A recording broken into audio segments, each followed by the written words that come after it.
Hey there, travelers. Welcome back to our channel, where we look at the best places to visit, explore, and vacation. I'm Laura, and this week Laura's Travel Talk will be taking you to Rhode Island, the Ocean State.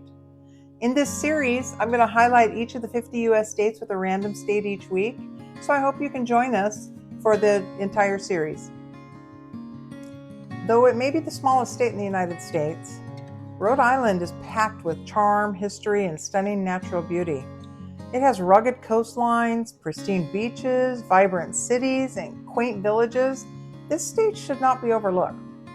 In this video, I'll explore Rhode Island, uncover some fascinating facts, and dive into the local food scene that makes this state a true gem of New England. Let's get started.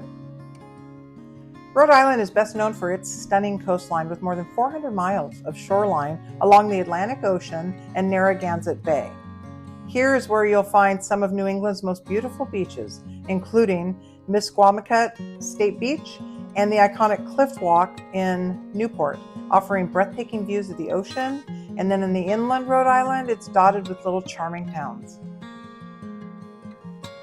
So let's take a look at Rhode Island, and we'll look at the top places to see and some of the historic facts along the way. We'll start in Newport, Rhode Island. Newport was once a hub for America's elite during the Gilded Age, and it's home to some of the country's most opulent mansions, like the Breakers and Marble House, which belonged to the Vanderbilts, and Beechwood Mansion, which was the Astors. These grand estates offer a glimpse into the lavish lifestyles of those two families, and they look fabulous.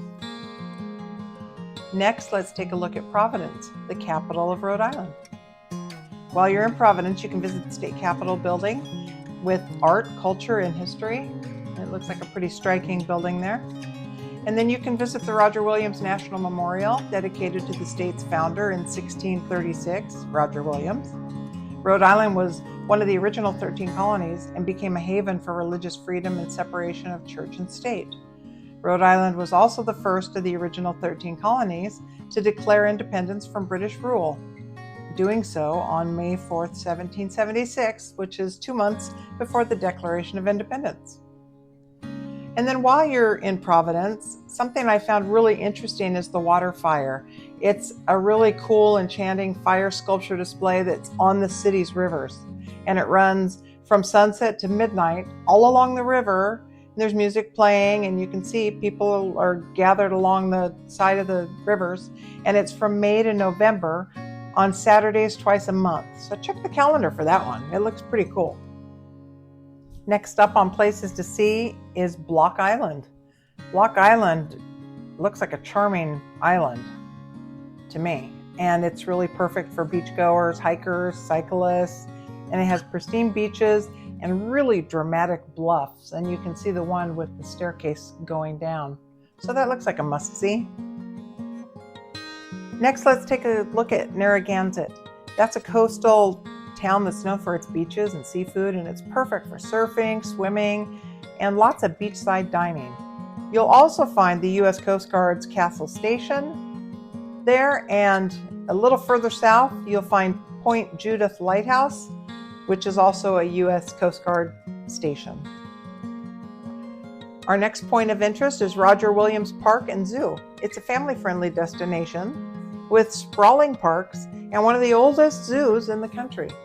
And you can see those pictures. It looks really pretty. And I threw a couple critters in there for you to look at as well. But I think that looks like a must-see. Roger Williams Park and Zoo.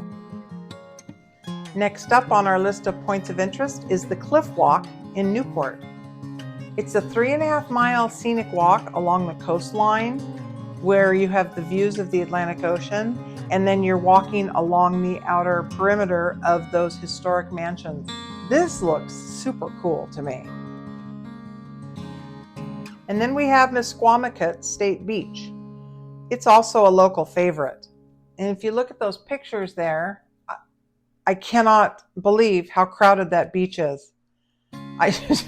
So you can see how popular it is, I guess, when the weather gets nice. That place looks completely overrun with people, but to each his own. And then as a point of history, the Industrial Revolution, Rhode Island was on the forefront of the American Industrial Revolution, particularly in textiles. The Slater Mill in Pawtucket was the first water-powered cotton mill, and it is a National Historic Landmark. Really cool. Now let's hop over to some local food attractions. So Rhode Island is famous for its fresh seafood, especially clams, lobster, and oysters. Some of the must-tries, though, are clam cakes, quahogs. A quahog is also known as a stuffy because it's a large clam stuffed with a savory mixture of breadcrumbs, herbs, and chopped up clams. The state is also famous for its clam chowder, but in Rhode Island, it's the clear broth style that reigns supreme, often referred to as Rhode Island clam chowder. And let's not forget about calamari. It's the official state appetizer. Yum! So the next goodie is called a doughboy. They are a local favorite. These are fried dough treats, often dusted with sugar or cinnamon. And to me, they kind of resemble a beignet like you get in New Orleans.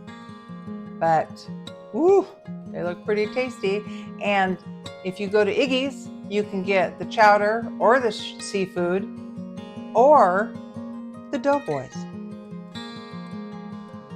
Well, it looks like Rhode Island's got some unique and fun foods to try out. Next up is Del's Frozen Lemonade. It's a classic summer treat. Del's is a refreshing frozen lemonade that's popular throughout the state. And they just celebrated 75 years of 75-cent lemonades. Yummy! So next up, we have Coffeemilk. Yes, Coffeemilk. For those who like a little sweet coffee, it's a uniquely Rhode Island treat that's so popular, it was named the official state drink. It's a delicious mix of milk and coffee syrup, and it goes perfectly with, those doughboys up there. I might need a minute with this one. That looks good. Well, for being the smallest state, they sure have a big list of unique foods that are just specific to Rhode Island. Next up, we've got Johnny cakes. They're made from cornmeal, and they are made like a thin pancake, or some people make them a little bit thicker. And they're a traditional Rhode Island food. Most people eat them for breakfast, or some eat them as a side dish. And to wrap up our food list, we have Narragansett beer, the pride of Narragansett. They've been making this lager since 1890. And I guess they've got a lot of varieties. So take a sip. I really enjoyed looking at what Rhode Island has to offer. Although I've been there, it was always for business, so I was mainly downtown and didn't have time to look at all these great points of interest along the coast. And, it might be the smallest state, but I think Rhode Island is a must-visit destination. And I hope you're enjoying our exploration of the 50 states, one state a week, because I'm really learning about places that I need to get back to and explore. If you can hit the subscribe and like, it would really help me continue the fun. So thanks for watching, and until next week, go easy on that coffee milk.